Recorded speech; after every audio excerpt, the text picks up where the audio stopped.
पश्चिम Asia में जारी संघर्ष के बीच ईरान एक बड़े प्लान पर काम कर रहा है। देखिए, माना जा रहा है कि यह समुद्र के अर्थशास्त्र को बदलने की कुव्वत रखता है, हिम्मत रखता है। एक रिपोर्ट के मुताबिक इस प्लान के तहत ईरान युद्ध खत्म होने के बाद हॉर्मुज से गुजरने वाले जहाजों से टोल वसूल सकता है। इस पॉलिसी से ग्लोबल ट्रेड के डायनेमिक्स बदल सकते हैं। क्या होगा इसका असर और क्या टैक्स लगाकर ईरान दादागिरी कर रहा है? आइए इसी को विस्तार से इस वीडियो में जानते हैं। नमस्कार, आपके साथ मैं पल्लवी रविंद्र सिंह। देखिए, पश्चिम एशिया में मिसाइलों और गोलों की गूंज का असर दुनिया के कोने कोने में महसूस होने लगा। साउथ पार्स गैस फील्ड के पास ईरान से जुड़े संयंत्र पर इजरायली हमलों के बाद इलाके में तनाव बढ़ चुका है। क्या गैस फील्ड फारस की खाड़ी यानी कि पर्शियन गल्फ में ईरान और कतर के बीच पड़ती है? ये समझना यहाँ पर ज़रूरी है और इसे दुनिया का सबसे बड़ा प्राकृतिक गैस भंडार भी माना जाता है। अब देखिए, अभी दुनिया भर का ध्यान सैन्य घटनाक्रमों पर केंद्रित है।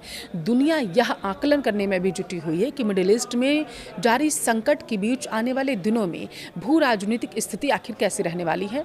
और यह बात है कि युद्ध के मैदान से दूर ईरान के विधानी गलियारों के भीतर संभावित रूप से एक ज़्यादा महत्वपूर्ण बदलाव सामने आ रहा है। यह समुद्र का अर्थशास्त्र बदल कर रख देगा, ऐसा माना जा रहा है। देखिए, ईरान समुद्र में टोल वसूलने की एक स्क्रिप्ट पर काम कर रहा है। खबरों के मुताबिक तेहरान एक ऐसी रणनीति पर विचार कर रहा है जो दुनिया के सबसे महत्वपूर्ण समुद्री रास्तों में से एक पर टोल लगाकर ग्लोबल ट्रेड के डायनेमिक्स को एक बार फिर से लिख सकता है। ईरानी संसद की राष्ट्रीय सुरक्षा समिति के सदस्य अलाउद्दीन बोरुजेर्दी ने कहा है कि हॉर्मुज जल संधि से गुजरने वाले कुछ जहाज़ों पर जो नया 2 मिलियन का टोल लगाया जा रहा है वह पहले ही लागू कर दिया गया था। उन्होंने बताया है कि यह कदम दशकों बाद इस जल संधि में ईरान के अधिकार को दरअसल दिखाता है। बोरुजेर्दी ने कहा है कि कुछ जहाज़ों से 2 मिलियन का टोल लेना ईरान की ताकत को दिखाता है। अब क्योंकि युद्ध की लागतें बढ़ने लगी हैं और इसलिए उन्होंने कहा कि हमें यह करना अब ज़रूरी हो गया है।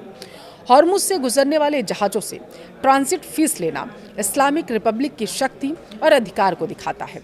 देखिए, एक और जहां सुर्खियों में इजराइल, ईरान और अमेरिका संघर्ष छाया हुआ है, तो वहीं ईरानी संसद एक ऐसे प्रस्ताव पर काम करने वाला है जो पारंपरिक युद्ध से कहीं आगे जा सकता है।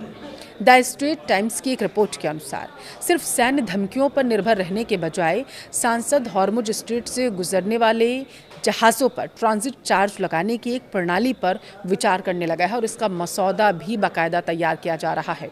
यह एक ऐसा जलमार्ग है दरअसल जिससे दुनिया के कुल तेल और लिक्विफाइड नेचुरल गैस यानी कि जो LNG होती है का 5वां हिस्सा फ्लो करता है। ईरान के वरिष्ठ अधिकारियों के बयानों ने देश के इस नए नज़रिए को एक और मजबूत कर दिया है।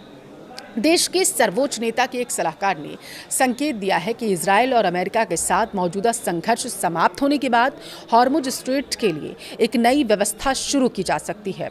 यह फ्रेमवर्क तेहरान को उन देशों पर प्रतिबंध लगाने की अनुमति देगा जिन्होंने उस पर प्रतिबंध लगाया हुआ है।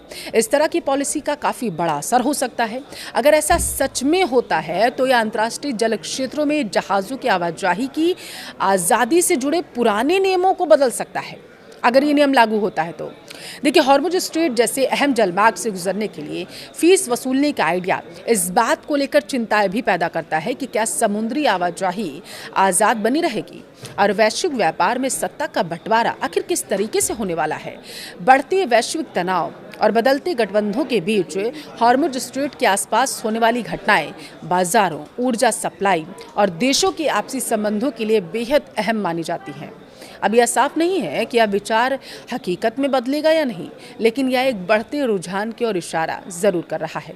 वैश्विक घटनाओं को आकार देने में पैसे और आर्थिक दबाव का इस्तेमाल करना जो सैन्य ताकत के इस्तेमाल जितना है असरदार हो सकता है।